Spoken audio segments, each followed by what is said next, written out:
Hola, audiencia. Bueno, me presento. Josefina hizo una breve introducción de mí. Yo voy a volver a presentarme. Mi nombre es Juan Pablo Cepeda, soy ingeniero comercial de profesión y soy actual candidato al programa de magíster en economía austriaca en la Universidad Rey Juan Carlos en Madrid, España.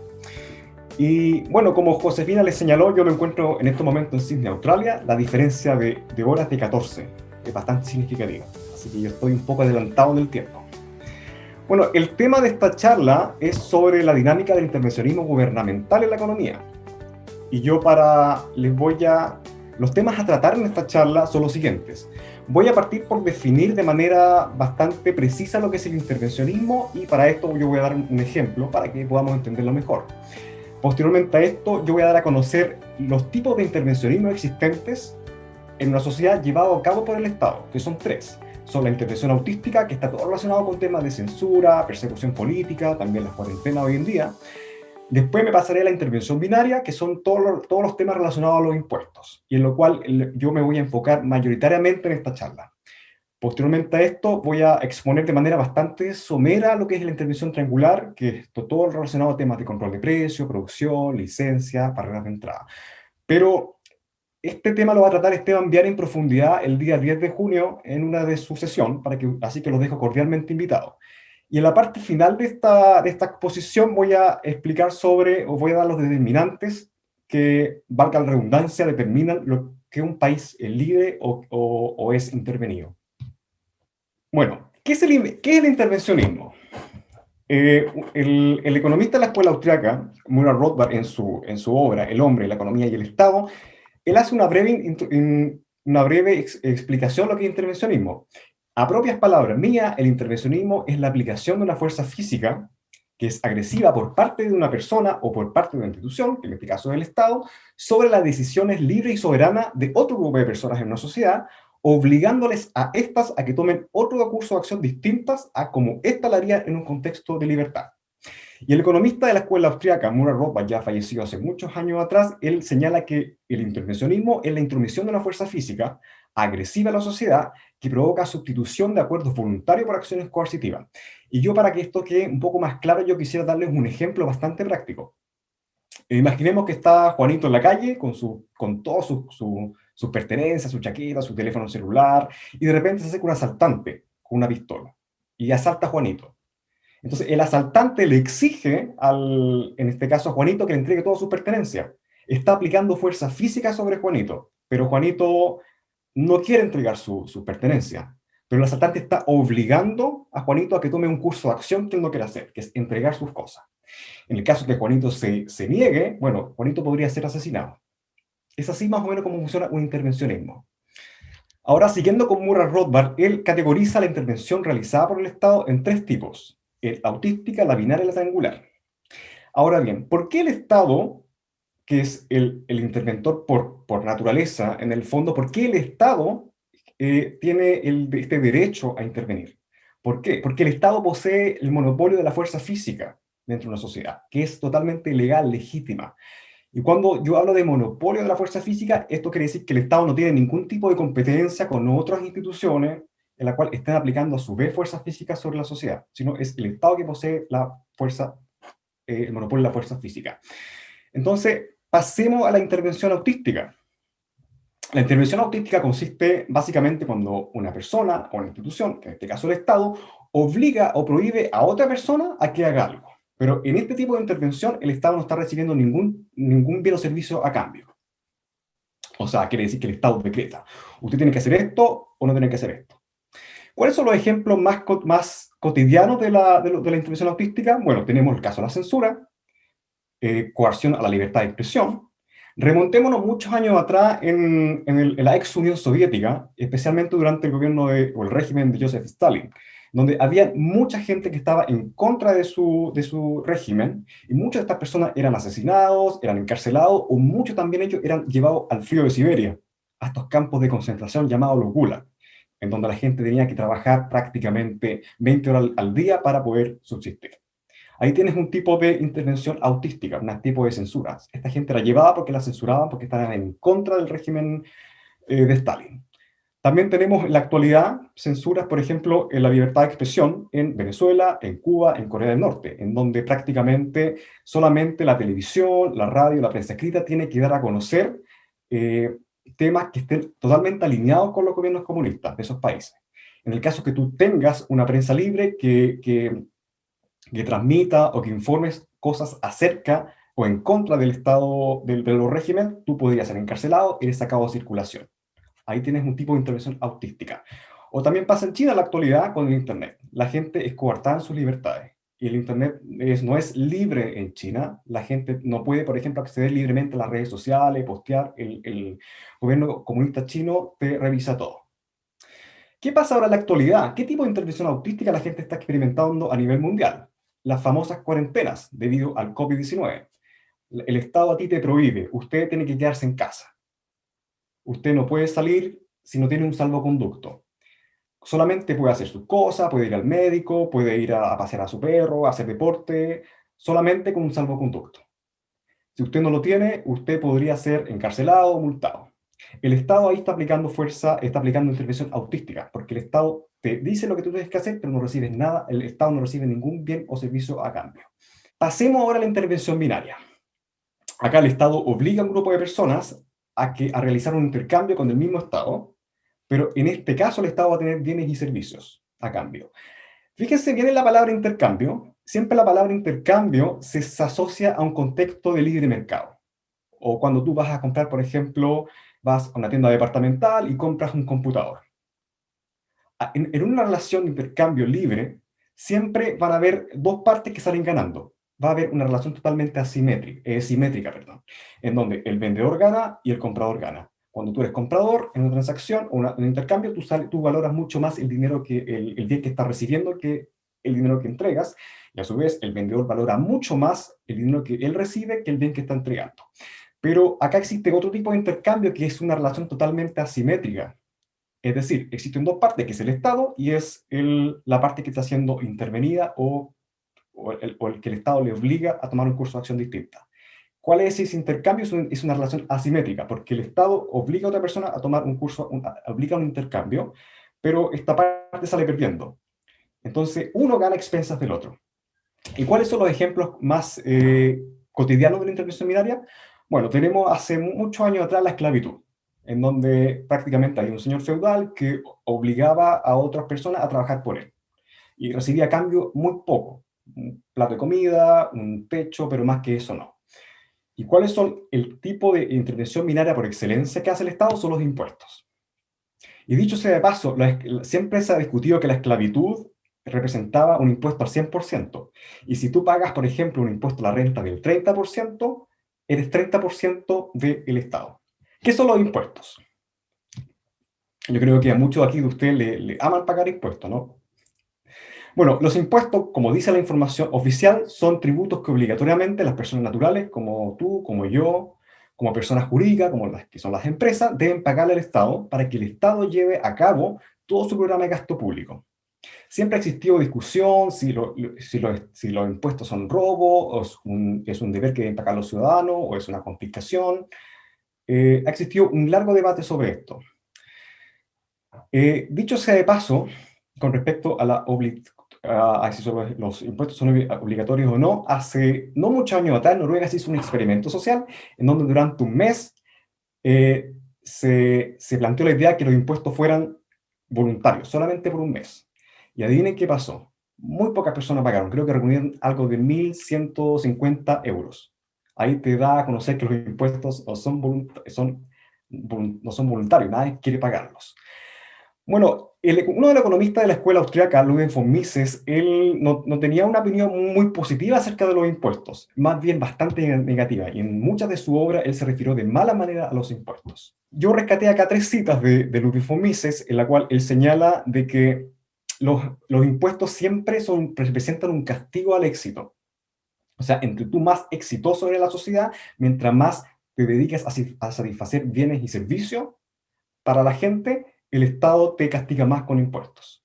Otra de las citas que yo rescaté es que los contribuyentes, los pagadores de impuestos, como ustedes quieren llamarle, siempre siempre son un poco reacios a pagar los impuestos, pero deben hacerlo porque como el Estado tiene la aplicación de la fuerza física, la gente se ve obligada a pagarlos. Y dentro de las citas que yo también rescaté acá, es que dentro de un contexto de una sociedad siempre va a haber un populista o un demagogo que le va a transmitir una idea a la gente, a las masas, que les va a decir que no, es bueno que la gente más rica pague impuestos, porque con esto se van a solucionar todos los problemas existentes en el mundo. Es una panacea en el fondo. Y esto lo vemos hoy en día en Chile también, en la discusión. Bueno, siguiendo con el tema de los impuestos, el Estado tiene dos o tres fuentes de financiamiento, pero uno de los principales son los impuestos. Por lo tanto, lo que hace el Estado es confiscar parte riqueza de los sectores productivos y los trae a sí mismo para poder financiar todo su programa de gasto público. El Estado tiene otra fuente de financiamiento, tiene no solamente los impuestos, lo puede hacer a través de emisión monetaria o lo puede hacer también a través de préstamos internacionales, con China, con el Fondo Monetario Internacional. Y esto es súper importante que nosotros destaquemos acá. Es muy importante que se nos quede bien en nuestra cabeza, es que el Estado no genera ningún tipo de riqueza alguna. El Estado no genera ni un solo peso. Y depende del sector productivo. Y aquí una frase que yo también destaqué acá, que la existencia del Estado es imposible con la ausencia del sector privado, pero no viceversa. ¿Qué es lo que quiero decir? Que el Estado depende del sector privado, pero el Estado no puede subsistir por sí mismo. Por lo tanto, siempre primero fue el sector privado, la función empresarial de cada persona que tiene, de poder analizar en su entorno lo que primero él necesita para sí mismo y lo que necesitan los demás, que es una habilidad innata del ser humano. Por lo tanto, sin esa función empresarial es imposible la presencia del Estado. El Estado depende 100% de las riquezas producidas por el sector privado. Otro efecto que hacen los impuestos es fraccionar a la sociedad en dos, en los contribuyentes o los pagadores de impuestos y los consumidores de impuestos. En la parte de los contribuyentes siempre están los que crean valor a la economía, son los trabajadores, las empresas. Y los consumidores de impuestos, bueno, ahí están personas como los burócratas, los políticos, los funcionarios públicos. También están muchas empresas corporativistas que, debido a que no pueden competir en un ambiente libre de mercado, tienen que apoyarse del Estado para que les dé subsidio, les dé ayudas monopolísticas, por ejemplo, y un largo etcétera, porque estas empresas corporativistas que viven del Estado, si las dejan en un libre mercado, quiebran, desaparecen.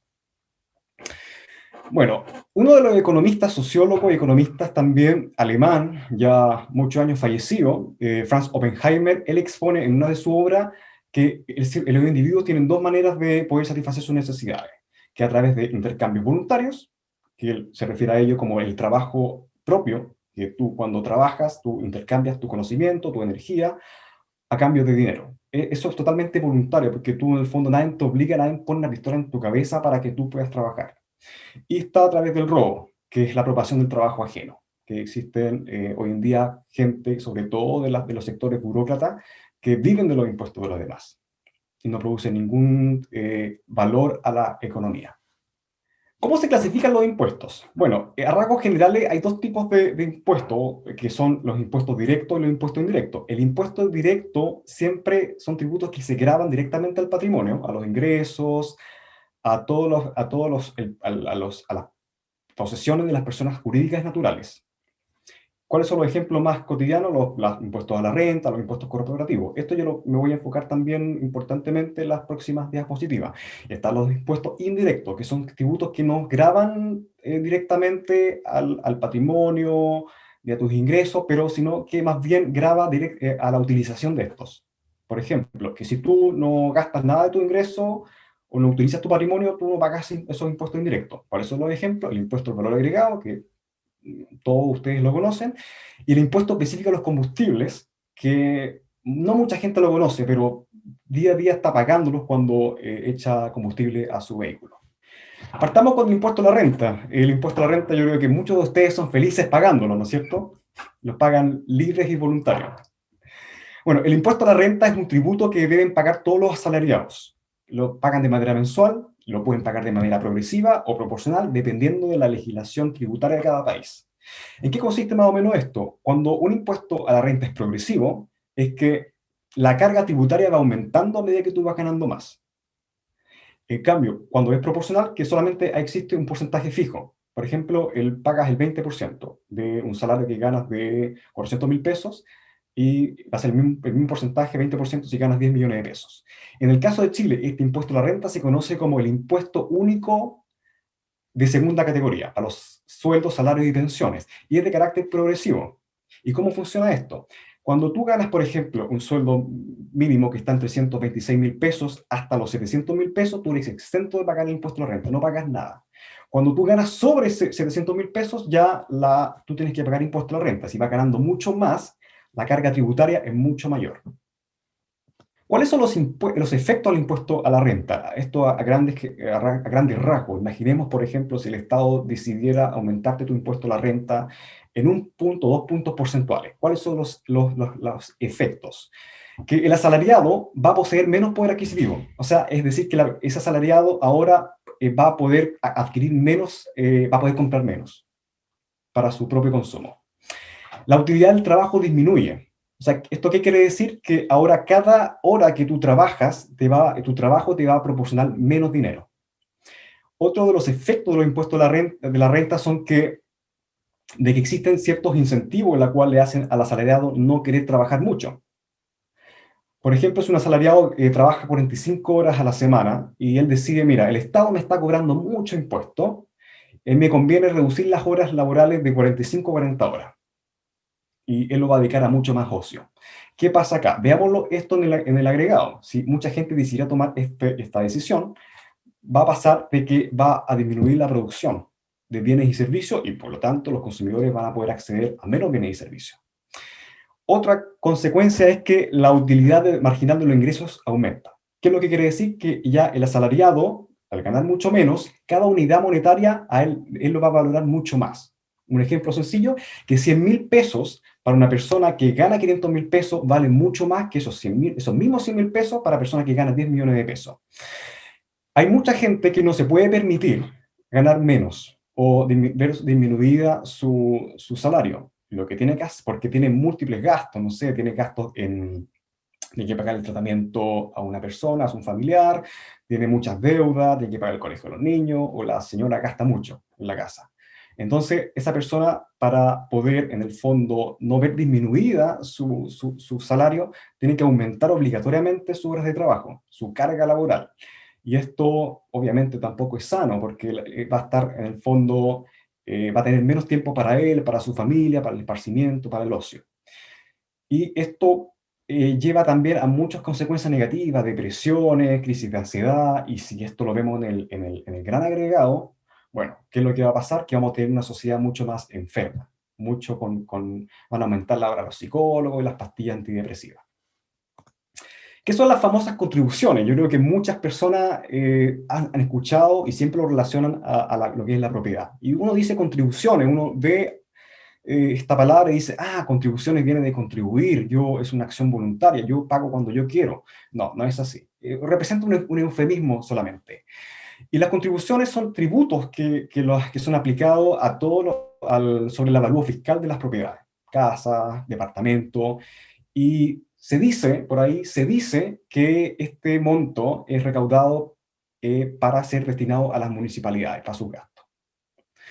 El propietario de la vivienda, ¿cómo funciona esto? ¿Y cómo se puede llegar a entender esto? Que tú tienes una vivienda que es tuya, que tú la compraste, que tú ya la terminaste de pagar, o estás pagando la hipoteca, y pagaste todos los gastos asociados a tu casa propia. El notario, el terreno.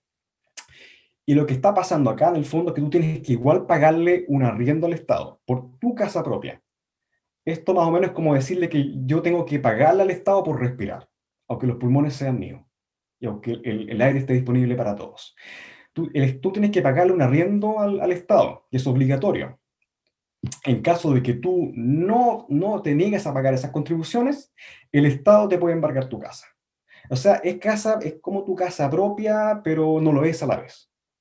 Y esto como una experiencia personal, en el fondo, que una casa de 40 millones de pesos, tú terminas pagando 500.000 pesos en contribuciones de manera anual al Estado, lo cual es mucho. Muchas personas desearían quedarse con ese dinero.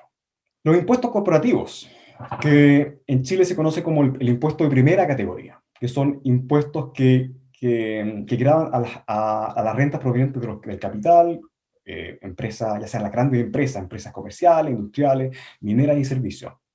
Pues, los pagan las empresas internacionales y nacionales que operan en Chile.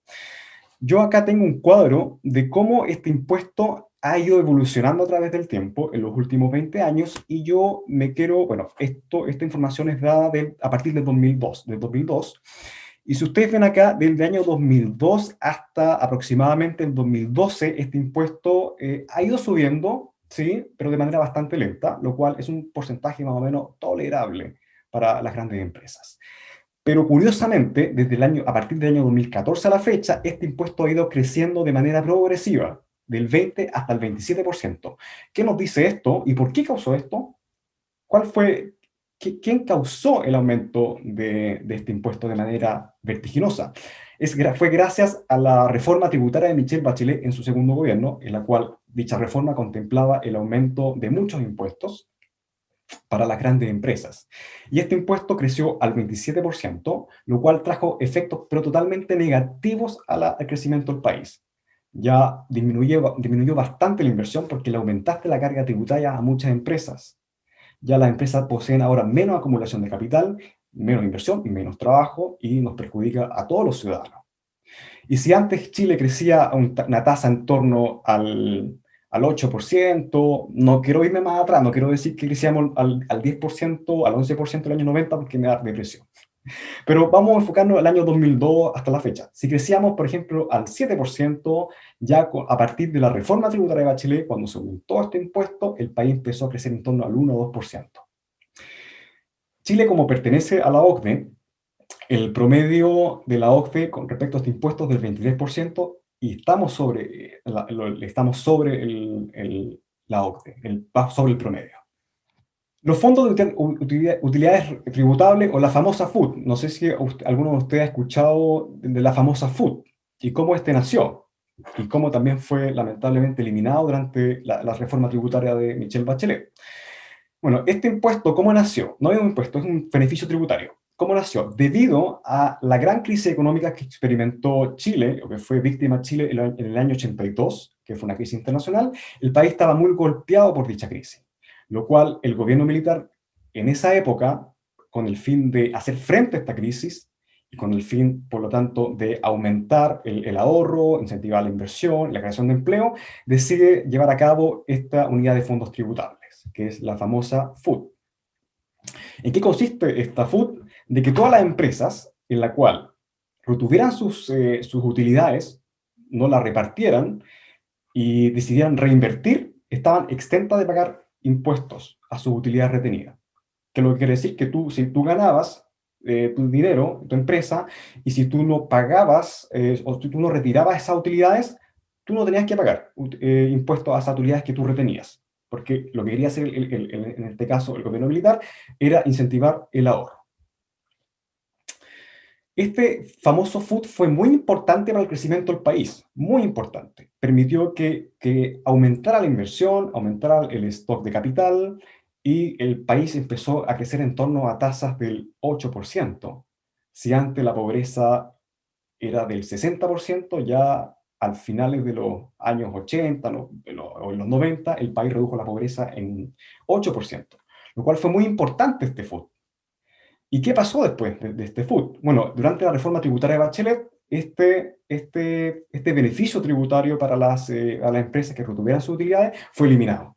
Ya bajo el artículo 1, ya este famoso FUT fue eliminado, afectando enormemente a la creación de nuevo empleo y a la acumulación de capital.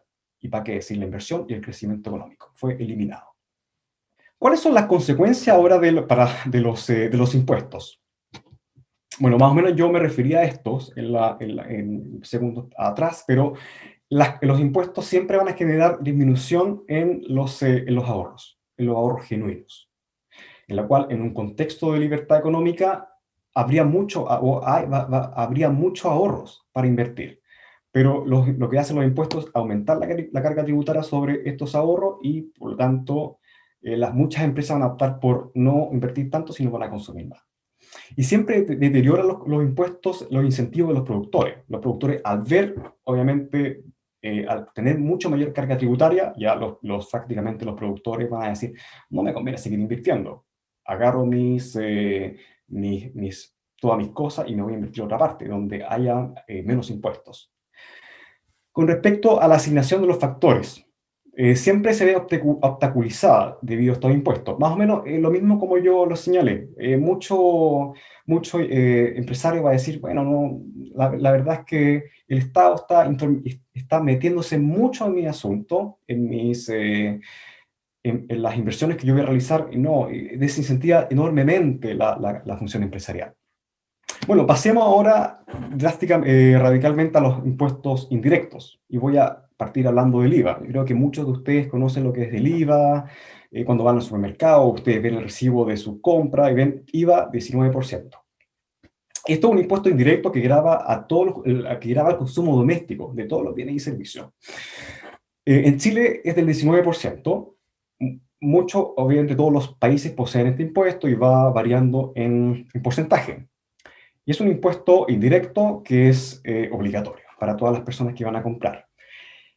Y si yo, por ejemplo, le digo, por ejemplo, usted va al supermercado y dice, imaginemos que este impuesto fuera voluntario. Ustedes van al supermercado y la cajera le dice, ¿usted, señor, desearía agregar el 19% del IVA? Yo creo que gran parte de ustedes dirían que no. No, gracias, señora cajera, yo paso. El impuesto al IVA actual es del 19% en Chile, va variando de acuerdo a los países, en otros países del 10%, en Australia, 8% en Suiza, en Dinamarca bastante alto, 25%. Pasemos ahora al impuesto específico a los combustibles, que no mucha gente conoce, pero que siempre lo paga cuando le echa benzina al auto. El impuesto específico a los combustibles, ¿cómo nace? Nace para hacer frente también a los daños causados por el terremoto del año 85 en la zona central. Fue un impuesto que solamente fue establecido para un periodo corto de tiempo, pero se fue quedando en el tiempo. Parece que a muchos políticos le quedó gustando que la gente pague este impuesto. Y un impuesto bastante alto, grava a todo lo que son los combustibles. 20% para el diésel, 29% para la gasolina. Y yo les quiero mostrar una foto, un recibo de cómo es este impuesto, porque tú vas a echarle benzina a tu auto y tú no sabes lo que estás pagando. Esta persona pagó 30.000 pesos en benzina. Y vemos el desglose acá y vemos que el total neto fue de 15.286 pesos. Pero hay aplicado dos impuestos acá, cuando tú les vas a echar benzina a tu auto, que está el IVA, que es el 19%, y está el famoso impuesto específico de los combustibles, que aquí en esta boleta está en torno al 12%, es mucho. O sea, tú cuando vas a echarle benzina a tu auto, casi la mitad de lo que tú pagas por litro de benzina se te va en impuestos. Yo creo que mucha gente acá también desearía quedarse con esa plata. Imaginemos si este impuesto fuera voluntario y el bombero le dice, ¿usted, señor, desearía pagar el impuesto a los combustibles específicos? Muchos de ustedes dirían que no, gracias. ¿Cuáles son las consecuencias de los impuestos dentro de una sociedad? Bueno, siempre dividen a la sociedad en dos, como yo más o menos les señalé al principio de la charla, que van a haber contribuyentes, que están todos los asalariados, las empresas, los que generan valor a la economía, y los consumidores de impuestos. Ahí están todos los políticos, las empresas corporativistas, las empresas públicas, que no generan ningún tipo de valor a la sociedad, sino más bien generan pérdidas todo el tiempo. Y van a haber incentivos un poco perversos debido a esta división, porque van a haber mucha gente que está en el sector privado que van a querer pasarse a ser consumidores de impuestos. Existe mucho ese sentido. Existen muchas empresas también que debido a que no pueden competir en un mercado libre, se pasan a ser partes también de los consumidores de impuestos. Y siempre los impuestos van a generar desincentivos a los trabajadores. O sea, es decir, que cuando tú ves que estás pagando mucho impuesto por esto, por lo otro, al final tú no quieres seguir trabajando mucho porque uno a veces se da cuenta que no calcula, que trabajo 2 meses en el año para pagar impuestos para el Estado. Y eso genera bastante desincentivo en las personas. Ahora yo quiero hacer aquí un ejercicio con ustedes. Vamos a poner un caso hipotético en la cual el Estado se pone bastante bueno, los políticos se ponen buenos, qué cosa más rara.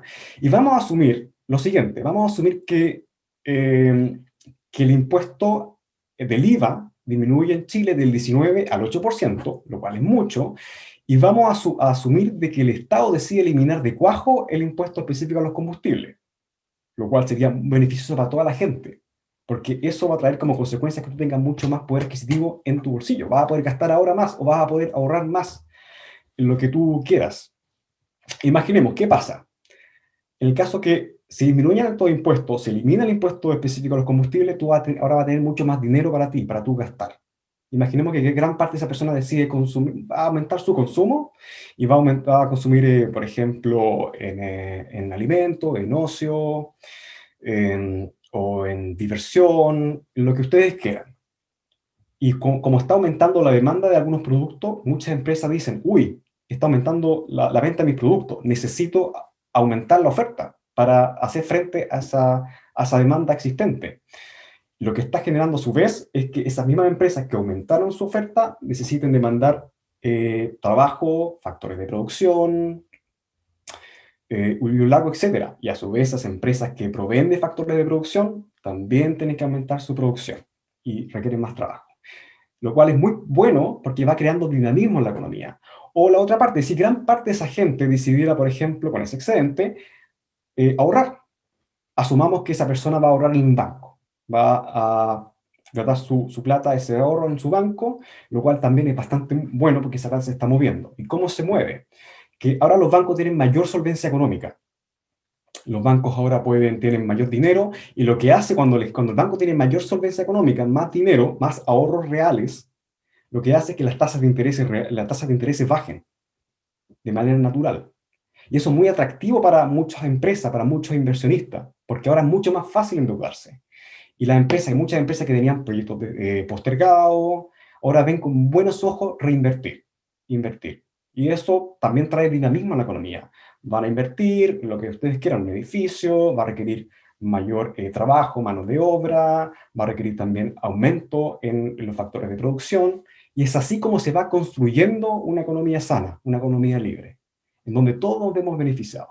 Miren los efectos que podría causar la baja de estos impuestos. Ahora pasemos a la intervención triangular. La intervención triangular es cuando el Estado afecta las relaciones de intercambio entre dos personas. Que el Estado, ahora si tú quieres hacer, por ejemplo, un intercambio con otra persona de manera libre, ahora el Estado te da las condiciones en las cuales tú debes hacer esa intervención. ¿Y cuáles son los ejemplos los ejemplos de intervención triangular? Tenemos los controles de precios máximos, precios mínimos, los controles de la producción, las barreras de entrada, tenemos también las licencias, los beneficios monopólicos. Y dicho sea de paso, un monopolio siempre se ha considerado una falla de mercado. Pero un monopolio artificial, me refiero, siempre es causado por el Estado, por su intervención triangular. Ahora yo no me voy a enfocar, como dije al principio de la presentación, no me voy a enfocar netamente en esta intervención triangular, porque Esteban Viani el 10 de junio va a indagar sobre esto mucho más profundamente, así que yo lo dejo cordialmente invitado para su presentación. Ahora bien, yo acá tengo una tabla de las principales características de las economías libres y intervenidas. Dicho sea de paso, no existe ninguna economía libre, no existe un país con una economía 100% libre. Siempre el Estado, de alguna manera, de mayor o menor medida, va a intervenir.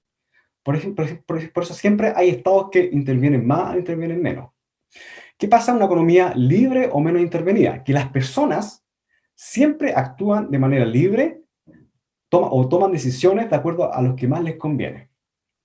Si ellos tienen, por ejemplo, una decisión de compra, ellos siempre actúan en base a lo que más les conviene. ¿Y qué pasa en una economía intervenida? No. La gente, como el Estado ya puso arbitrariamente lo que las personas deben hacer, las personas siempre toman decisiones en una economía intervenida en base a cosas que no les conviene mucho. Por ejemplo, como dije, el control de los precios. El Estado siempre pone un precio máximo a un producto de primera necesidad, por ejemplo. Y la gente o el vendedor siempre se ve un poco frustrado porque no le va a generar ganancia suficiente ese precio máximo, que siempre es bajo el precio de mercado. También en una economía libre, la utilidad social siempre es maximizada. Esto lo que quiere decir que los individuos siempre ganan en cuanto a sus acciones libres. Siempre ellos toman cursos de acciones de acuerdo a lo que más les conviene. Por ejemplo, tenemos el caso también, como les dije, de los vendedores del intercambio en un mercado. Siempre hay una relación simétrica, ambas partes salen ganando. En una economía intervenida no, siempre va a haber un ganador y un perdedor. Siempre va a haber un ganador. ¿Quiénes van a ser los ganadores? Los consumidores de impuestos. ¿Quiénes van a ser los perdedores? Los contribuyentes. Siempre en una economía libre, siempre va a haber menos corrupción. Siempre, corrupción estatal. Porque en una economía libre o menos intervenida, el Estado es mucho más chico. El Estado solamente se limita a lo que seguridad, justicia, da ciertos, obviamente, ayuda a empresas, ciertos subsidios, pero no bajo un contexto extraordinario. Por ejemplo, en el caso de Australia, el Estado ha decidido dar un subsidio a una aerolínea acá australiana llamada Qantas, pero solamente ese subsidio fue para un caso excepcional, que por el tema del COVID, pero en un contexto de normalidad, no. Ellos no reciben subsidio. Y siempre va a haber menos corrupción en una economía libre. Por caso, es por lógica, porque al existir mayor corrupción en el Estado, siempre va a haber mayor riesgo de confiscamiento, mayor impuestos, inestabilidad política, lo cual le genera total desconfianza a inversionistas. ¿Qué pasa en una economía intervenida? Siempre va a haber mayor corrupción. El Estado es muy grande, interviene mucho, siempre van a haber algunos arreglos políticos por aquí y por allá. ¿Y cuál es el reflejo? Va a haber menos inversión, porque nadie va a querer invertir en un país donde es corrupto, donde no se respete la propiedad privada.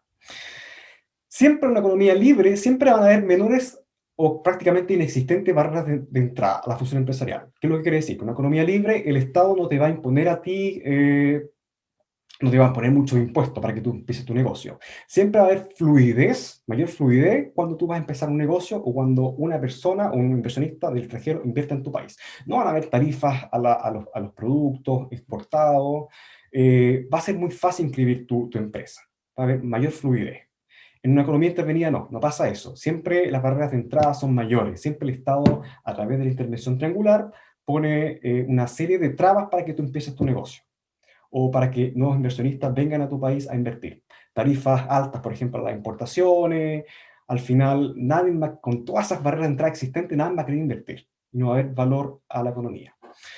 Siempre una economía libre, siempre va a haber mayor inversión, o va a haber mayor ahorro y mayor inversión. Siempre va a haber mayores stocks de capital, lo cual es el ahorro bastante importante para el crecimiento de un país. ¿Y por qué es importante?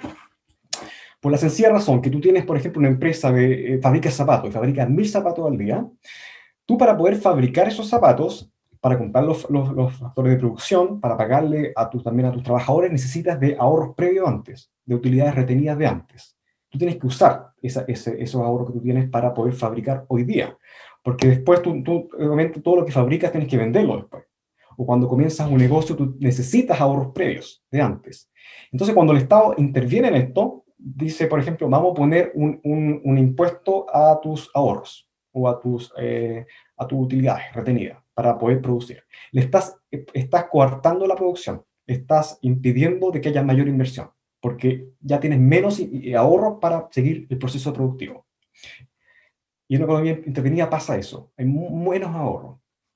Y siempre en una economía libre, siempre va a haber abundancia de bienes y servicios.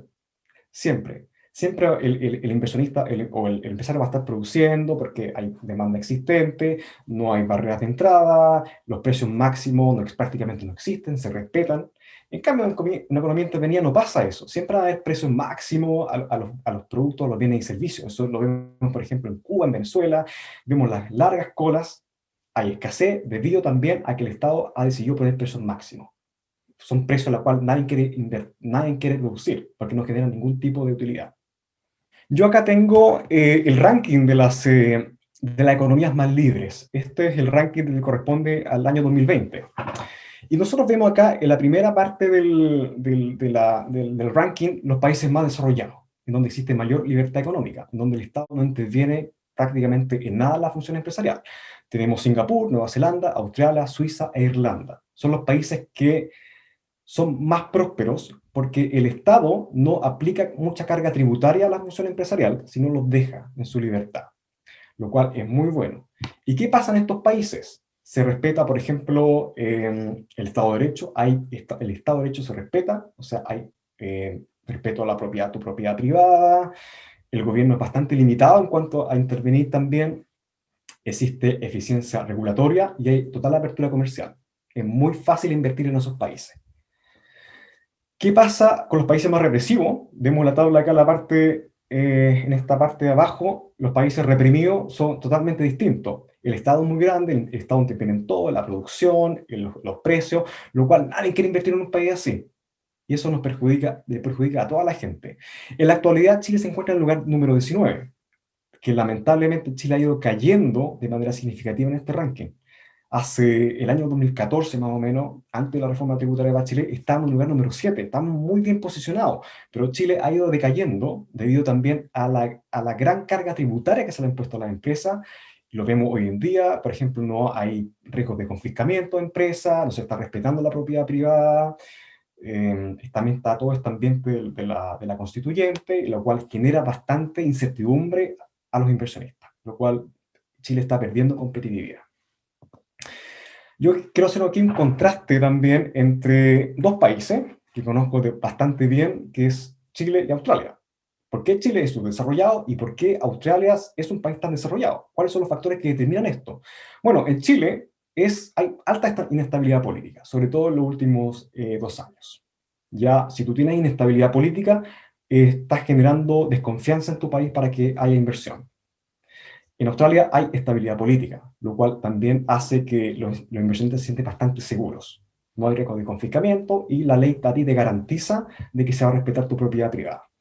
Bueno, el ranking de libertad económica en Chile es 19 y en Australia es 20, lo mismo. En los últimos años también Chile ha ido perdiendo bastante competitividad. Ya no se genera la misma inversión de hace años atrás. Por lo mismo, también la reforma tributaria de Bachelet, que le trajo mucha carga tributaria a las empresas, desincentivándolas a invertir. Y en Chile, en Australia, perdón, todo es competitivo. Todo tú puedes llevar a cabo tu empresa, cualquier tipo de empresa, de manera muy fácil. Muy fácil. O las empresas internacionales pueden instalarse en Australia sin mayor impedimento. Las barreras de entradas son bastante livianas, tú puedes poner tus productos, etcétera. También en Chile existe mucho menor flexibilidad laboral, lo que quiere decir que es muy difícil contratar a una persona y también muy difícil despedirla. En Chile la flexibilidad laboral es muy poca, muy rígida, o sea, la gente trabaja, los contratos de trabajo están sujetos a meses. En cambio, en un país desarrollado como Australia siempre está por hora, es mucho más flexible, es muy fácil contratar, pero también es muy fácil despedir. Eh, en Chile, los impuestos a las empresas son muy altos, muy, muy altos, y sobre todo en el último tiempo, lo cual hace que la gente no quiera invertir en Chile. Es muy rígido la estructura tributaria. En cambio, en Australia, los impuestos a las empresas son bastante bajos. Y de hecho, en Australia existen bastantes beneficios tributarios para las empresas. Por ejemplo, existen muchas empresas que gastan mucho en trabajadores, en factores de producción, y el Estado le da beneficios tributarios a esa empresa porque ellos saben en el fondo que esas empresas están dando riqueza y están aportando al país. Existe esa mentalidad en el fondo, que siempre se respeta al empresario. ¿Y qué pasa en Chile con respecto a los impuestos recaudados? En Chile siempre se despilfarran los recursos. Muchos recursos despilfarrados en financiar, por ejemplo, empresas públicas que solamente le generan pérdida al país y ellos no generan ningún tipo de utilidad. O se despilfarra en partidos políticos, se despilfarra también en muchos cargos públicos que no aportan absolutamente nada. En cambio, en Australia los impuestos son usados de manera mucho más eficiente. Se gasta lo que se tiene que gastar, están los ministerios que deben existir y nada más. Con respecto a la contingencia, lo que está pasando en Chile, con respecto al famoso impuesto a los súper ricos, y yo aquí me remonto a lo que decía Ludwig von Mises, que siempre el demagogo va a transmitir la idea a la población de que el principal problema de la sociedad, en ámbitos educacionales, culturales, sociales, es por culpa de los ricos, porque ellos no pagan impuestos. Y si ellos pagaran los impuestos, el país se desarrolla. Pero eso no es así. Esta no es la solución. Se habla, por ejemplo, dentro de los fotos que está acá, 25% de impuestos a los más ricos, como que eso fuera la solución a todos los problemas. Eso no es así. Lo que tiene que hacer el Estado para poder garantizar muchas de las demandas sociales es que el Estado revise de manera profunda sus gastos públicos, su ítem de gastos. Están diciendo, "Mira, estamos despilfarrando esto, en lo otro, y se pierde mucha plata". Y si el Estado decidiera reducir su gasto público, en un 60%, es muy posible que el Estado pueda abarcar todos los problemas sociales y todas las demandas sociales existentes. Y yo, para concluir también, yo quisiera darle a conocer una frase célebre de la ex ministra Margaret Thatcher, ya fallecida, que ella expresa que no hay libertad a menos que haya libertad económica. El dinero no cae del cielo. Hay que ganarlo aquí en la tierra. No existe dinero público, probablemente tal, si no existe dinero de los contribuyentes. El socialismo fracasa cuando se le acaba el dinero de los demás. Muchas gracias. Muchas gracias, Juan Pablo, por tu presentación. Estuvo muy interesante y ahora en estos últimos minutos, como comentamos al principio, vamos a activar el micrófono a las personas que aquí han preguntado. Tenemos hartas preguntas. ¿Ya? La primera persona que le voy a activar va a ser a Michelle. Michelle. No, mentira. Le digo a Carlos Coronel. Lo voy a activar para que haga su pregunta, ¿ok? Ya, Carlos, está activado tu micrófono para que puedas preguntar. Hola, Carlos, ¿cómo estás? ¿Ahora me escuchan? Sí, Sí, perfecto. perfecto. Ahora sí, tenía desactivado el micrófono. ¿Cómo estás? Muy bien, ¿y tú?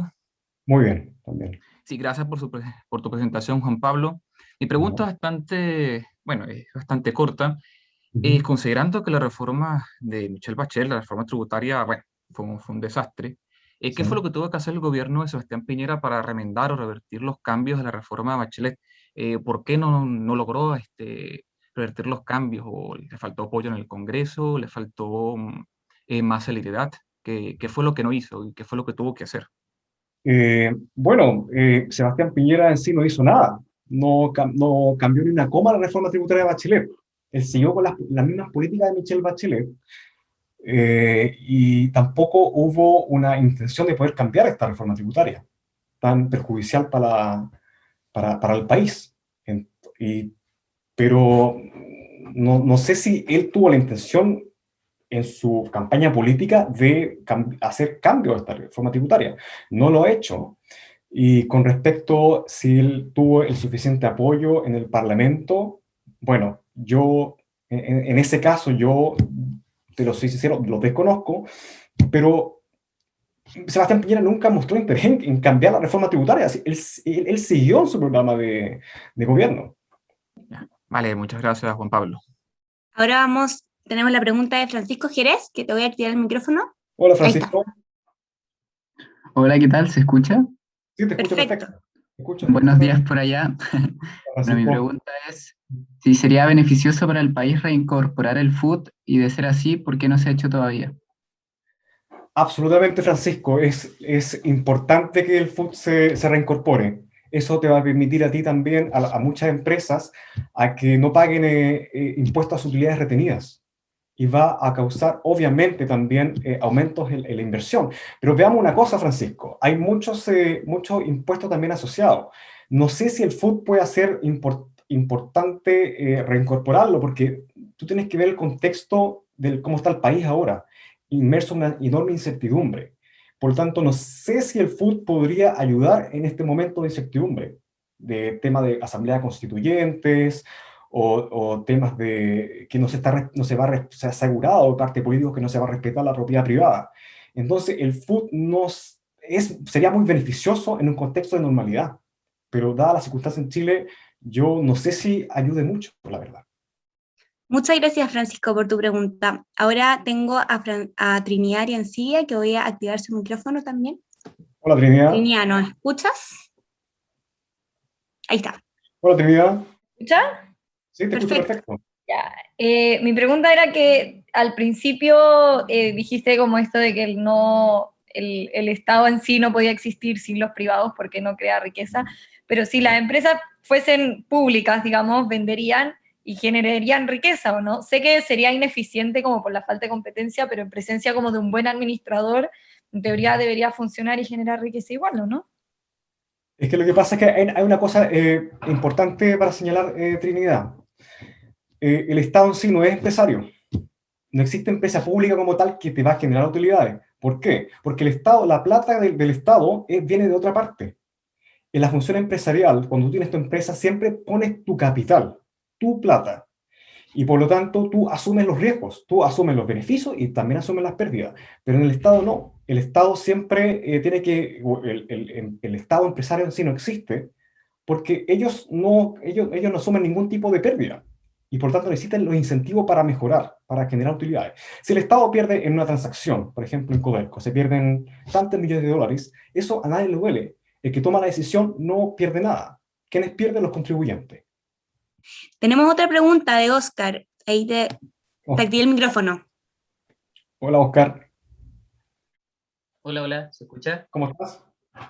Muy bien, ¿y tú, Juan Pablo? Te Muy bien, agradezco Oscar. mucho por tu presentación, fue No, gracias a excelente, ti por asistir, Oscar. Muchas muy gracias. buen manejo del contenido. Muchas gracias, Eh, Oscar. bueno, mi pregunta es respecto al Estado, finalmente, ¿deben existir los impuestos? ¿Hasta qué punto debe influir el Estado dentro del mercado, por así decirlo? Sí. ¿Y cómo lo haría el Estado en este caso, por ejemplo, para pagar su programa de gastos públicos si no existiesen los impuestos? Básicamente. Claro. Buena tu pregunta, Oscar. Bueno, en un contexto, a ver, los impuestos, como te dije, siempre se ha discutido si es un robo o no. Yo lo defino como un confiscamiento. Si bien los impuestos en cierta medida son bastante importantes, pero ¿a qué grado tú los vas a cargar en la sociedad? Porque si tú tienes un país con una alta carga tributaria en un país, vas a desincentivar mucho las inversiones. Y por lo tanto, el Estado en sí tiene que cobrar ciertos tributos, obviamente, pero cuando el Estado ya empieza en un buen chileno dice al chancho con la carga tributaria, eso va a ser bastante perjudicial. Ahora bien, si el Estado tiene que llevar a cabo ciertas reformas, ¿por qué? ¿Por qué pasa esto? Porque en muchos países del mundo el Estado es como una especie de ente superpoderoso que le va a solucionar el problema a todos. Yo encuentro que debiesen pagarse ciertos impuestos, pero que sean aplicados de manera eficiente. Si el Estado aplica los impuestos de manera eficiente, va a poder financiar todo lo demás. Yo en sí no estoy en contra bien de la inexistencia del Estado, porque siempre va como somos las personas, en el fondo siempre se va a generar un grupo de, en este caso van a ser políticos, porque estamos acostumbrados a eso, desde nuestra existencia hasta la fecha, siempre estamos acostumbrados a que alguien nos rija en nuestra vida. Y por lo tanto, sí, el Estado debiese tener una especie de tributo, que se le pague, pero que esos tributos no lleguen a afectar la función empresarial. ¿Me entiendes? Porque cuando existe mucha, como te comenté, te di el ejemplo de los países más libres, con mayor prosperidad. Las cargas tributarias son menores y el Estado es muy chico también. El Estado se limita por ejemplo, a lo que es la seguridad, la justicia, a la pavimentación de calles, pero el Estado no interviene mucho en la economía porque ellos saben de que en el fondo, en los países desarrollados, el Estado tiene que, el sector privado genera las riquezas. Pero eso a grandes rasgos. Tenemos otra pregunta más por acá. Le voy a activar el micrófono a Vanessa Galleguillos. Ahí está, Vanessa. Sí, ahora puedes activar tu micrófono. Hola, Vanessa. No se escucha, pero puedo leer la pregunta de Vanessa por mientras. Dale. Dice, estimado, buenas tardes. Debido a que algunos estados poseen menos impuestos, ¿cómo recaudan dinero para tener buenas políticas públicas, como es el caso de Suiza, Australia y Estados Unidos? No es que recauden menos impuestos. A ver, tienen menos carga tributaria, aplican menos carga tributaria a la función empresarial. No olvidemos que la función empresarial es súper importante también para el desarrollo de un país. Los estados más desarrollados siempre ellos se caracterizan por no despilfarrar sus recursos. Ellos gastan lo que tienen que gastar nomás y después le rinden cuenta a la población. Pero todo pasa por eso. Vanessa se llama la pregunta. Siempre se pasa por eso. La clave es no recaudar más dinero, sino con lo que tú tienes, usarlo de manera eficiente. Esa es la clave.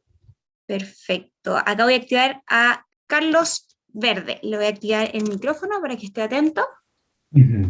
Carlos, ¿ahí? Ahí sí, a ver. Ahí sí, perfecto. Hola, Carlos. Hola Juan Pablo. ¿Cómo Muchas gracias estás? por la charla. No, gracias a ti. Mi pregunta, y yo creo que la principal inquietud de Sí, toda esta parte teórica de los impuestos, sí. ¿qué tan viable sería vivir sin impuestos a corto plazo? O sea, sería incluso hasta utópico vivir sin impuestos. Bueno, obviamente en primera instancia la gente va a estar mucho más feliz de vivir sin impuestos. Yo no defiendo mucho esa tesis de un país sin impuestos. Yo, en el fondo, siempre he defendido la tesis de que un país debiese, o las personas debiesen pagar una especie de tributo al Estado y que éste a su vez reciba los beneficios de, la, de los servicios públicos que te puede generar el Estado. Yo creo que en un corto plazo, yo creo que sería bastante difícil, porque el Estado siempre se ha acostumbrado a recibir impuestos, como no genera ningún tipo de riqueza, el Estado no, sería muy difícil en un corto plazo llevar a cabo. Esto tendría que ser bastante paulatino en el tiempo. Pero en un corto plazo yo creo que no sería buena idea. Sino que más bien lo que tiene que hacer el Estado de partida, como medida, es disminuir su gasto público. O sea, gastar en lo que se necesita, pero nada más, en un muy corto plazo. Después, obviamente, después en el tiempo, 30 años más, eso podría tener validez, pero los cambios tienen que ser bastante globales. Pero en corto plazo yo creo que es un error. Ok, muchas gracias, Juan Pablo. Gracias a ti por preguntar. Gracias. Tenemos a Josefina por acá, Josefina Silva, te voy a activar el micrófono, que también tiene una pregunta. ¿Josefina? ¿Me escuchan Sí, te escucho. o no? Sí, Sí, ya. Hice varias preguntas, ya no me acuerdo cuál. Ah. La última. Es que las otras como que más o menos se respondieron. Ujú. ¿Puede o debe el Estado intervenir en el mercado para controlar como casos de corrupción o colusión, robo de los empresarios, qué sé yo? En ese caso en el que, por ejemplo, no sé, hay alguna empresa que abusa de su servicio porque más o menos tiene un poco el monopolio o cualquier cosa, ¿debería el Estado intervenir en ese tipo de situaciones? Josefina, es que precisamente la intervención del Estado genera eso. En un contexto de libre mercado eso no va a existir, porque es que la corrupción es a causa del Estado. La génesis del problema es el Estado que interviene. Porque no va a haber colusión en un contexto de libre mercado, es imposible. Porque la colusión se da cuando hay pocos participantes en la industria. Por ejemplo, tenemos el tema de las farmacias en Chile. ¿Por qué, si siendo un negocio tan rentable el tema de las farmacias, solamente habían tres principales empresas? ¿Qué pasó? Porque es por las barreras de entrada existentes, que impedía que nuevos competidores entraran al negocio de la farmacia. Era muy difícil porque el Estado impuso barreras de entrada muy fuertes y desincentivaba que nuevos inversionistas se instalaran con una farmacia. Pero el problema siempre es del Estado, no del libre mercado. Entonces, para impedir el tema de las colusiones, de los monopolios, es que el Estado no intervenga. Es la única solución. Ok, gracias. Gracias, José. Aquí tengo a Daniel Espinaza, que le voy a activar su micrófono para que pueda hacer su pregunta también. ¿Daniel? ¿Aló? Ahí está, ¿Me perfecto. escuchan? Te escucho Hola, perfecto. muchas gracias. ¿Cómo estás, Daniel? Muchas gracias por la clase, súper buena. Mira, No, mi gracias. Dime. pregunta es la siguiente. Cuando hablaste de las consecuencias de los impuestos, siempre hablaron como consecuencias malas, menos poder adquisitivo para las personas, baja inversión, etcétera. Pero la verdad, como yo percibo los impuestos, también tienen, o en su espíritu, generar la redistribución y así poder bajar los niveles de desigualdad. Entonces, como al final, a tu juicio, ¿qué es lo que tú crees? ¿Cómo se podría conseguir como lo mejor de dos mundos? Por un lado, una redistribución adecuada y pagando la menor cantidad de impuestos. Sí. A ver, es que el tema de la recaudación, por decreto estatal, no se puede lograr la recaudación. No se puede lograr. Como yo digo repitiendo, el Estado, mientras menos se intervenga en una economía, el tema de la redistribución se va a ver dando sola. Nosotros veamos la evidencia empírica en los países desarrollados. El Estado no interviene mucho en los mercados y la intervención y la redistribución de ingresos se va a dar sola. Y yo te lo digo como experiencia propia acá en Australia. El Estado no interviene y toda la gente tiene acceso y todo está redistribuido de manera eficiente, los recursos. o los salarios en este caso.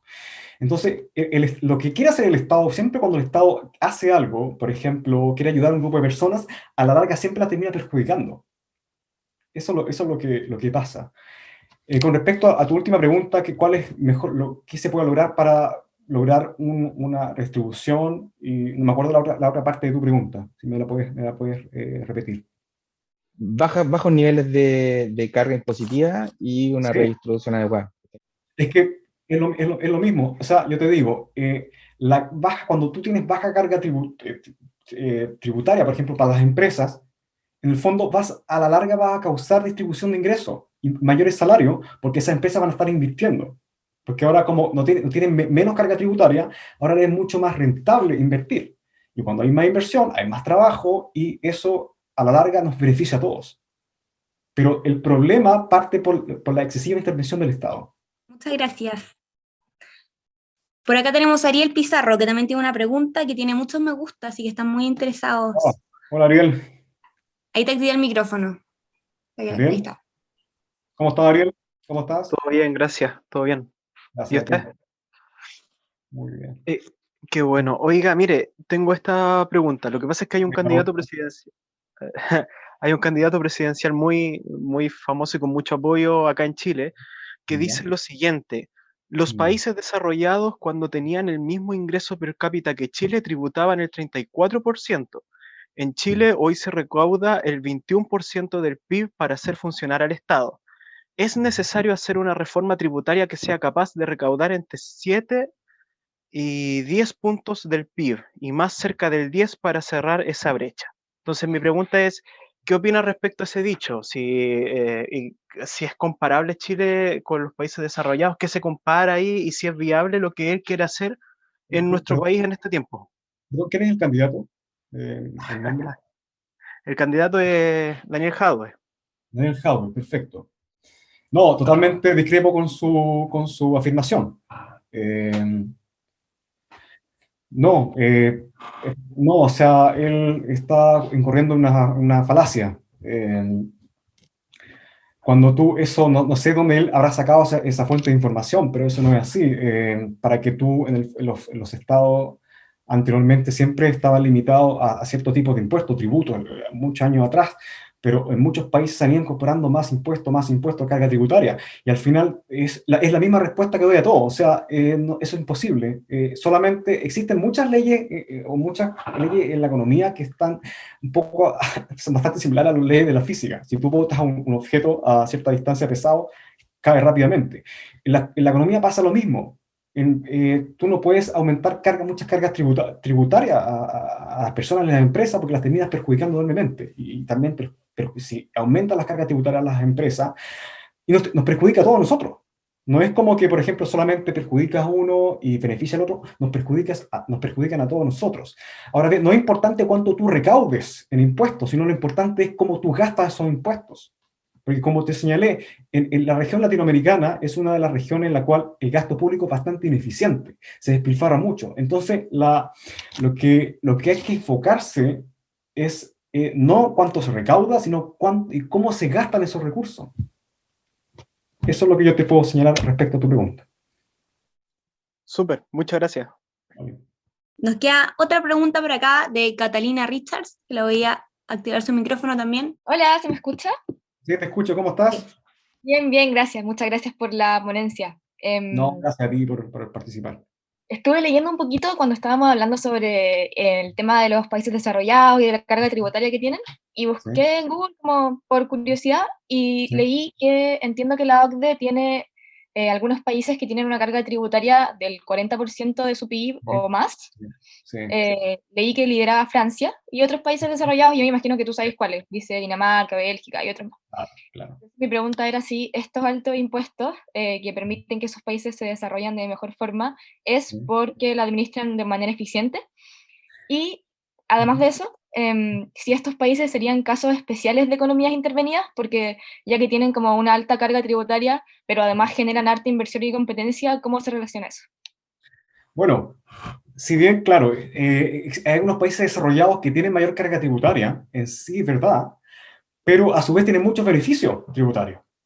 Y no olvidemos que en algunos países desarrollados, por ejemplo, te pongo el caso de Australia, que yo lo conozco bien, el Estado le da una especie de tax return a esa empresa. Pagan mucha carga, pero reciben mucho más de vuelta. Y además, como señalé en uno de los ejemplos anteriores, el Estado te da beneficios tributables en el caso que tú inviertas más. Entre tú más inviertes, el Estado te da mucho beneficio. Pero que un país, por ejemplo, que su impuesto a primera categoría sea el 40%, ya está bien, a primera instancia se ve como que el Estado está interviniendo mucho. Pero después del año financiero, esa empresa se le devuelve gran parte de lo que pagaron. O sea, sumando, restando, igual terminan pagando mucho menos. Y la otra parte de tu pregunta, que si me la puedes repetir. Quería saber si esos casos eran Sí. economías como intervenidas, pero especiales, como porque tienen como harta inversión y harta competencia. Sí, a ver, es que no son economías intervenidas, porque si tú ves que si son países desarrollados, si se genera mayor producción, hay mayor inversión y la gente está todo bien, es porque no es una economía intervenida. Si tú ves, por ejemplo, te dejas fijar por este impuesto, como te señalé, pagas algo, pagas, por ejemplo, un impuesto, no sé, eres empresaria y pagas 1.000 pesos en impuesto, por decirlo así, al año. Después el Estado te devuelve 800 pesos, ¿entiendes? Ya, claro, entiendo, es como viceversa. Es muy claro, exactamente. ¿Te puedo hacer otra pregunta cortita? Sí, Como dale, dile nomás. respecto a eso mismo, por ejemplo, ahora que estamos hablando del caso empresa-Estado, si habláramos como de algún otro individuo, como de una persona regular y el Estado, si yo como persona pago más impuestos, ¿no se supone que el Estado también debería retribuirme más como en beneficios sociales y ese tipo de cosas, como en demandas sociales? Bueno, en teoría sí. Sí, de hecho, en muchos países desarrollados, por ejemplo, en Dinamarca, la gente paga muchos impuestos a la renta, por ejemplo, sobre todo los países nórdicos, pero tú ves reflejado los servicios que entrega el Estado. Tienes acceso a educación, a salud, en el fondo, o sea, el fondo que tú estás pagando, en el fondo, no es que sea gratuito, tú estás pagando a través de tus impuestos y el gasto es eficiente y además el Estado, en muchos estados, al final del año financiero te hace un tax return a ti. Ujú. Al final, en el fondo sales, no te sientes como robada. Pero ¿qué pasa en Latinoamérica, por ejemplo? Tú pagas mucho impuesto y no recibes nada, no tienes seguridad en las calles. ¿Cómo? No se te retribuye nada. No se te retribuye. Y en ese contexto de que tú pagas mucho y no se te retribuye nada, porque como señalé que el impuesto, en el fondo estás haciendo un intercambio involuntario con el Estado, en el fondo tú tienes todo el derecho a sentirte robado. Pero en un país desarrollado, en el fondo tú pagas mucho impuesto, el Estado te da un tax return y al final tú ves reflejado los beneficios en seguridad ciudadana. Si eres, por ejemplo, si tienes ciudadanía o residencia en un país desarrollado, tú tienes derecho a salud que tú mismo pagaste a través de tus impuestos. Pero eso es lo que yo más o menos te puedo responder respecto a tu pregunta. Claro, genial. Entonces, para concluir, sería como que los impuestos no son malos en la medida en que el Estado les dé una buena administración. Bueno, no es que sean malos en sí. A ver, existe grande discusión. El tema es que se puede pagar un impuesto con tal que no afecte la estructura productiva de un país o que no te afecte a ti como individuo. Pero no existe ese impuesto, bueno, siempre se ha discutido en la literatura en el fondo de que un impuesto nunca es bueno o que el impuesto nunca es neutro, sino que siempre es negativo. Es como que si yo te dijera que existe una violación buena. O sea, no existe eso. Entonces, es un tema de debate y mucho debate con respecto a eso. Yo, por lo menos desde mi óptica, es que si el Estado, tú pagas impuestos y si nos afecta a la sociedad ni a la función empresarial, y si tú ves una redistribución o si tú ves que el Estado te devuelve beneficio, por ejemplo, en mejor seguridad ciudadana o tienes acceso a salud, yo creo que, bueno, ahí estás en el fondo recibiendo algo a cambio, pero eso más que nada, yo no sé qué más podría responderte. Ya, genial. Muchísimas gracias, Juan Pablo, por tu... Catalina. Vamos a seguir con otra Catalina, que también tenía una pregunta, con Catalina Pimentel, que le voy a solicitar reactivar su audio para que pueda hacer su pregunta.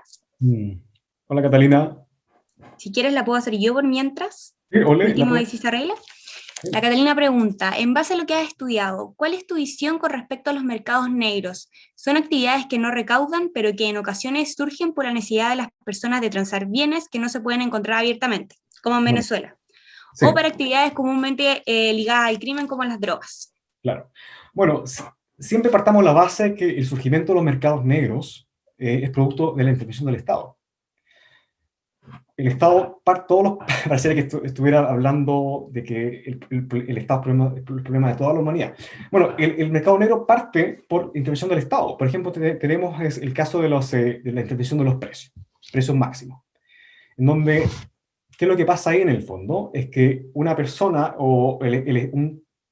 se ve, por ejemplo, que el precio de un bien, la leche, por ejemplo, está muy alto, y lo cual ese precio es muy importante. Se precio alto porque genera un mecanismo de transmisión a los productores, lo cual les dice que en ese momento es muy rentable producir leche porque la gente está demandando mucha leche. Cuando el Estado interviene, por ejemplo, en el tema de los precios, del precio máximo, es que está diciendo, no es justo que el precio esté tan alto, sino voy a bajarlo para que toda la gente tenga acceso a ese bien. Y lo que está haciendo el Estado, en el fondo, está bajando ese precio máximo de leche, por ejemplo, de los 1.000 a los 200 pesos. Bueno, el vendedor no puede cobrar un monto sobre esos 200 pesos. Si lo hace, entra en la ilegalidad. Ahora bien, lo que está haciendo en este caso el Estado va a generar escasez de productos, porque con ese precio tan bajo, nadie va a querer producir la leche, y lo cual el empresario va a mover todos sus recursos a producir otra cosa. Pero la demanda por leche, que es de primera necesidad, va a seguir existiendo. Y como ya prácticamente va a haber escasez, nadie va a querer producir leche, y la demanda va a ir creciendo, van a surgir los mercados negros. Los mercados negros que saben en el fondo que hay escasez, hay demanda existente, y esos mercados negros lo que están haciendo en el fondo es satisfacer esa demanda. Pero ese mercado negro actúa en la más completa ilegalidad. Actúa en la legalidad, esto también llevemos al caso de la droga. Pero en el mercado negro ellos actúan en la legalidad. Si bien son muy necesarios los mercados negros para satisfacer aquella demanda y también para poder evitar que la gente muera de hambre, por ejemplo, en Venezuela, en Cuba. Y el mercado negro, en el fondo, como actúa en la legalidad, siempre hay un riesgo asociado a eso. Y lo que pasa en el mercado negro es que existe una prima de riesgo asociada que es traspasado al precio final que pagan los consumidores. Entonces, al final, el consumidor termina pagando por la leche un precio mayor a un bien de menor calidad, porque ese mercado negro no está sujeto a ningún estándar de calidad, ni nada. Entonces, perjudica. Entonces, el mercado negro surge como consecuencia de la intervención del Estado.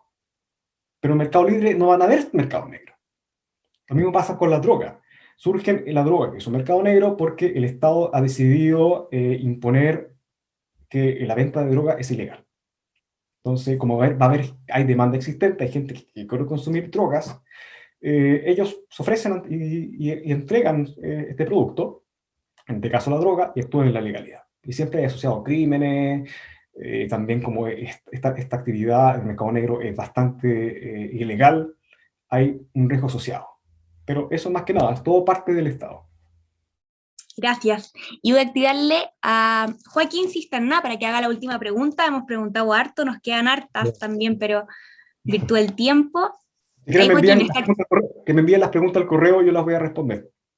Perfecto. Ahí ponemos tu correo después en el chat para que puedan preguntarte también. Yo no te tengo ahí escribiendo. Joaquín, puedes activar tu micrófono. Hola, Juan Pablo. Muchas gracias. Muchas gracias por la presentación. No, gracias a ti por asistir. Te quería hacer una pregunta. Dime. ¿Qué tan efectivo es la reducción de precios mediado por el IVA? Y lo explico un poquitito. Ya. Teóricamente, si uno disminuye el IVA, debería disminuir el precio. Pero, sí. ¿qué tanto lo hacen efectivo los productores? Porque en definitiva hay una opción de aumentar el excedente del productor, subir el precio y finalmente que el precio de venta quede igual. Ya. Bueno, con respecto al tema del IVA, o sea, ese 19% que tú pagas no va al productor, va directamente al Estado. Sí, efectivamente, pero la persona sigue haciendo el mismo desembolso, sigue pagando 1.100 pesos o 119 pesos por algo. Sí. Sigue siendo el mismo desembolso, pero Ya. el productor, en caso como la comunidad ya está condicionada a pagar ese precio, se Sí. podría haber no reflejado la reducción de precio debido a la reducción de IVA. Es que al contrario, o sea, como expliqué en el ejemplo en la exposición del IVA, si tú reduces el impuesto al IVA, va a ser beneficioso también para el productor, porque la gente, como dice, va a tener mayor poder adquisitivo y va a poder gastar en otros bienes. Sí, correcto, pero ¿qué tan efectivo el productor va a hacer esa reducción? ¿Qué tan efectivo es que disminuya la totalidad del precio? Lo pongo un ejemplo. Ya. Si algo cuesta 100 pesos, con el IVA va a quedar en 119. Claro. En caso de que se reduzca el IVA a 100, y la persona ya está acostumbrada a pagar 119 pesos. ¿Sí? En caso de que se reduzca el IVA a la mitad, ¿Sí? ¿el productor hará efectivo esto y no subirá el precio para que finalmente el precio final sea lo mismo 119 pesos? O sea, tú dices que el productor se va a aprovechar de esa baja. Es que hay una pequeña opción de obtener un mayor excedente por cuanto al productor, y no en cuanto a Q, sino en cuanto a P. Ya. Bueno, yo no sé si el productor podría hacer eso en ese caso, porque en este caso el consumidor podría castigarlo por no comprar sus productos, pues se estaría aprovechando de una situación. Yo creo que el productor quisiera hacer eso, Ya. Sí. pero el fondo al reducirse el impuesto, el IVA, por ejemplo, la mitad, trae beneficios para todos. Sí, teóricamente siempre y cuando el productor haga efectiva la baja y no infle un poquito el precio para llegar al precio que estaba anteriormente. No es llegar a inflar un precio, porque si en un contexto de libre mercado el productor, el consumidor podía castigar al productor. Efectivamente, teniendo alternativas, efectivamente podría castigar. Nadie se va a arriesgar a hacer eso. Nadie. A menos que ese productor esté un poco esté aferrado al Estado. Ahí él puede hacer lo que él quiera, el productor, porque tiene beneficio del Estado, pero en un contexto más de libertad económica, yo creo que nadie haría eso, porque él estaría perjudicado. Claro. Gracias, Joaquín. Termina la idea, Juan Pablo, si quería agregar algo más. Si tienen más preguntas me pueden escribir a mi correo, yo feliz les respondo. Vamos a escribir entonces el correo de Juan Pablo en el chat para que puedan hacer las preguntas. Sí, no, y para concluir, agradecerle esta instancia que ustedes han abierto acá para poder contribuir también al cambio cultural y que mucha gente despierta esta realidad de que la función empresarial, la actividad innata de cada ser humano es la clave para que nosotros podamos salir adelante como sociedad y como país. Y que el Estado, en el fondo, no es ese ente maravilloso que viene a solucionar los problemas a toda la sociedad, sino que más bien es la misma persona, a través de su talento, a través de su esfuerzo, la que genera valor a la sociedad y a la economía. Pero el Estado no es ese ente superpoderoso, el Estado depende de nosotros. Y eso es lo que yo quería más o menos expresar para ya ponerle fin a la charla. Muchas gracias, sí, yo creo que fue un mensaje súper claro. Yo creo que en los tiempos de hoy se necesita levantar esta voz que a veces es súper poco popular y que también para todos los jóvenes es difícil a veces un poco encontrar los argumentos para toda esta ola populista por la que estamos pasando, así que tu clase fue de gran ayuda. Así que darte las gracias de nuevo, fue tu primera vez también en la Fundación para el Progreso, esperamos tenerte de nuevo. Por favor, escríbanme, cualquier inquietud, si quieren leer libros sobre esto, yo les puedo recomendar mucha literatura, por favor escríbanme sin dudar y yo... Juan Pablo, me preguntan cuál es tu correo acá en el chat para ponerlo antes que se cierre. ¿Lo puedes agregar? Ahí está, ahí lo agrego. Creo que Catalina, ahí vi fugazmente que él agregó el correo, ella agregó el correo. Ya. Así que escríbanme, sin problema, yo les puedo dar mi número telefónico, ahí me escriben Me llama. Buenísimo, muchas gracias Juan Pablo, gracias a todos por A ti. acompañarnos hoy día. Nos Ok. vemos el próximo jueves en una próxima sesión de Economía y Política, así que no se la pierdan. Que tengan un muy buen día por allá, Juan Pablo. No, gracias a ustedes. Buenas noches para ustedes. Buenas noches para nosotros. Que estén bien, chao a todos, que estén muy bien. Chao. Chao.